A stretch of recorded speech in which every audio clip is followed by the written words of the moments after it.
So it's time to go through Instagram and get really, really good at using this to drive traffic to your own website to ultimately make the connections that you need to make the sales.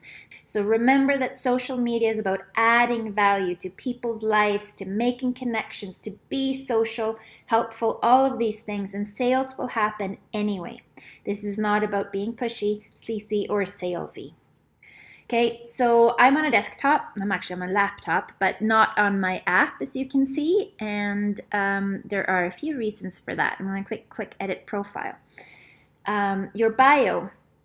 It's way easier to get the line breaks in your bio, which I've decided I'm not using currently in my bio.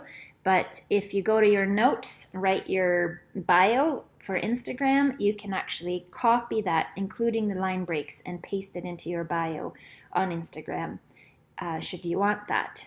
And you will see that I've got a website link here. This is the only clickable link on Instagram, so be smart about this.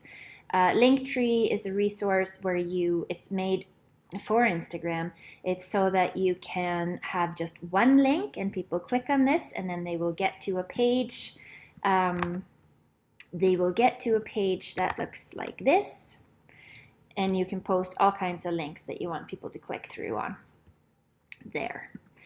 And whichever other information that you might like to have.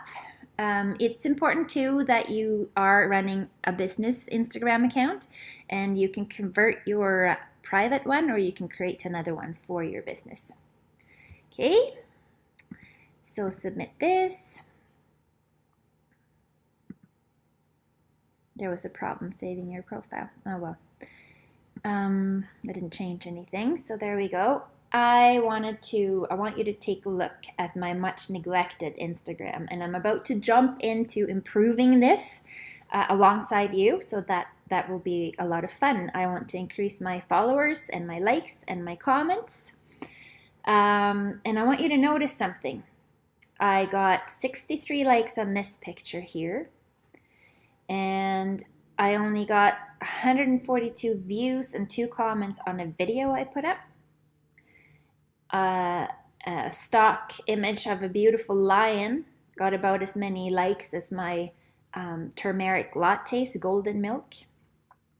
Here's where it gets interesting, because I am not a good selfie photographer, and I don't even like being in selfies, but that's almost doubling the likes, and I got way more comments. It's engaging people, and look at this. To me, this was like a crappy selfie. I'm on a ferry in British Columbia, and I got 141 likes and 15 comments. The other thing that I'm doing in these pictures that get more likes than the others is that I am definitely using all of my 30 possible hashtags for Instagram. So that is other than being personal and showing up as a face they can connect with and feel things from, also use the hashtags. And look at making this part of my cleanup process with Instagram will be to be a little bit more, maybe every third post is a selfie. And I try to throw in some quotes and some lifestyle pictures in the mix of that, but to be a little bit more intentional with what and how I'm sharing, because it looks good. And Instagram is a very visual tool. So we're gonna actually talk a little bit more about branding. And let me see. I got 2 people that I really like to follow for branding. Look at this. Such a beautiful feed. She's using the same fonts, and she likes white. You see that? It's like lots of space. It's sort of refreshing to look at this. And this is something to aspire to. I'm going to show you another example of a branded feed. This is Female Entrepreneur Association, run by Carrie Green. It's a very good resource for when you're just starting out, and you're done with these sort of beginner courses. This is the next step that you can take. And you see, again, it's super branded. It's got the pink. She's starting to throw in some framed images. It is handwriting on some here. It's really well thought out as far as branding. And Instagram, like I said, is such a super visual feed that I want you to think about these things. Like in comparison, mine is not branded at all, right? So these are things that I am going to start looking at. How can I throw more brand into my visual images on Instagram? How can I make people recognize and think, oh, that's Hannah's? One of the things I'm thinking about is throwing a little white space at the bottom of each photo and write in gold or just the main hashtag. So that's what I'm thinking about currently. And one of the places I will go to look for branding, both inspiration and shortcuts, is creativemarket.com. If you don't want to spend a lot of time on your own photos, you can definitely buy a whole bunch of stock photos from creativemarket.com. Another good place to find stock photos is Pixabay. Okay, already had a search in there. These photos are all free and you can use them and you can throw your own quotes on these. It's just a fantastic resource. The other one I use is Unsplash. And same thing there, you can just pick and choose. Some of them you have to give credit to the photographer for, but lots of them you can just pick, throw a quote on, or write something thoughtful alongside it. Just keep in mind your branding. What do you stand for? What do you want people to associate with you and your brand? And to make the images more about you, I have another resource I am recommending, if I can type here, Canva. And I will definitely throw in a tutorial on how to use Canva. It is such a fantastic tool. If I wanted to create an Instagram post, I can just click on one of their templates.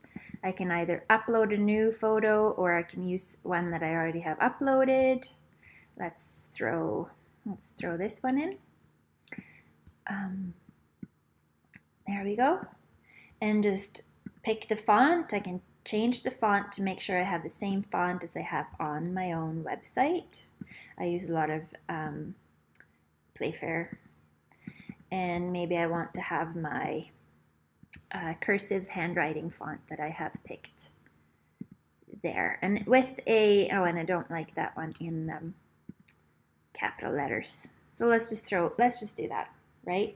And then I can change my colors here, make it all about the brand. You know, this is important stuff that I'm just quickly kind of throwing at you with Canva. Trial and error, and they also have a fantastic tutorials just to walk you through the first steps in Canva. If you don't want to wait till I get around to throwing up a tutorial about Canva myself. The other thing I want to go back to talking about, I mentioned hashtags. And you can't just throw a whole bunch of random hashtags up. There's actually a method to the madness. And one of the hashtags that I have had used successfully is mompreneur. And mompreneur shows me the top posts in my niche. I work a lot with mothers that are entrepreneurs. So mompreneur is a fantastic hashtag for me. So what happens here is when I look at the top posts, I'm going to find the influencers in my field. You know, lots of likes. And I'm looking for lots of likes and lots of comments because I want influencers with engaging comments and engaging followers. Ultimately, that's what I'm looking for. And the competition here is not that. It's not that harsh, but this ratio is not on, so I would rather I'm gonna look at this person. Okay. Sugar My Shop. She's in Hamburg, Germany. Okay, but I can at least get some inspiration on which other hashtags a mompreneur would be using, and I can also go and I can stalk her profile a bit. You know, now this does not fit my brand, so I would not click through further here. I don't sell t-shirts. I don't aspire to this kind of lifestyle, and I don't think that the people shopping on this account are my ideal customers. I can also look at entrepreneur. Okay, and well, I have Lewis House. I always like him. He's a great person to follow for lots of inspiration there. And I want to see his hashtags. Does he have any hashtags that he's using, maybe? Usually what people do, and what I recommend that you do, is to hide your hashtags in the first comments. So it's going to be a little bit tricky because he does have an engaged following. So he would be somebody for sure that you can like his things, follow him, comment on his stuff. Here you go. Here's his hashtags. So I would probably say, okay, use these hashtags if you're looking for entrepreneurs, like the ones who find Lewis House. So, oh, I'm not following him. I wonder why. I should follow Lewis. And then what also happens is that you get other top influencers in your niche. I really quite like Brendon Burchard. And then we go look at his followers. 596,000 followers. We pick 10 that you can like, follow, and comment on, and move on from there. Don't spend too much time. Don't go down the rabbit hole on Instagram. That is not what it is for. I also want to mention Later. Later is an app that actually allows you to schedule, and you can visually see your content that you're scheduling in Later. And I believe that up to 30 posts per month are free. So it's a perfect app to use for Instagram. It does not post automatically for you. Instagram does not allow that. I know there are apps out there that are breaking those rules and doing, promising that they can do that for you, but you are risking a lower ranking by Instagram by doing that. So Later is a safe app to use, and what happens is that you can go in, you can create all your images in Canva, you can write a short caption, and you can schedule them all into Later, and Later will send you a reminder when it's time for you to post on Instagram. I also wanted to show you the workbook that I made to go along with this little crash course in Instagram. You need to have a purpose in mind. When you're sitting down to Instagram, you need to know why you are there. You also need to be clear on your ideal customer avatar. Who is he or she, and where can you find them? What hashtags are they using? Who are they? Is there a big account in your niche? My big account might be Lewis House.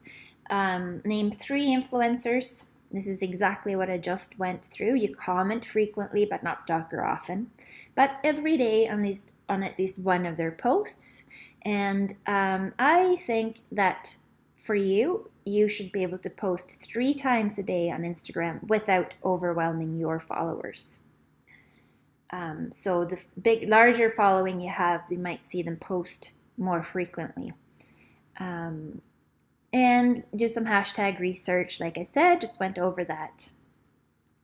And this is actually really important, because the way I teach social media is to add value to people. You are not there to just grab their attention and just, feed that. You are looking to add value to them. You are looking for them to pop up on your radar screen where you can help them.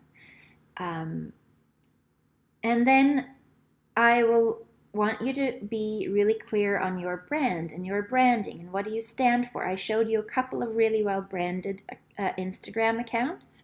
So if I were you, I would find some Instagram accounts that you really like and say, oh, is it a color that makes me like this? Is it the font? Why do I like these things? And think about how you can apply that to your own social media feed. And like I said, Canva is a good place to help you brand your own stuff. You can buy the ready-made stuff at creativemarket.com.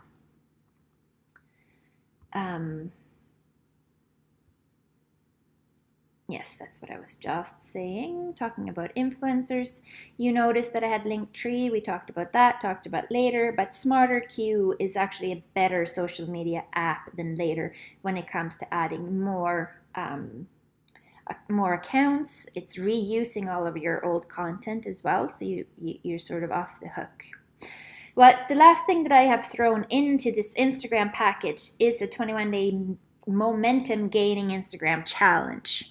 And I'm encouraging you to post 3 times a day, and you can use these hashtags to spark some ideas and just keep posting around that. And keeping in mind what will convert into likes and conversations on your page. Is it selfies? Is it lifestyle photos? Is it more product focused? You have to be clear about those things before you start posting away. But okay. Having said that, I don't want you to delay. Just jump into this and get better at it as you're going along. This is your 21-day challenge. I've given you a prompt, and post one of these things just to get going, just to get used to thinking about Instagram as a storytelling space where you can connect with others. Be social on social media and not so salesy. All right, okay, well, happy Instagramming.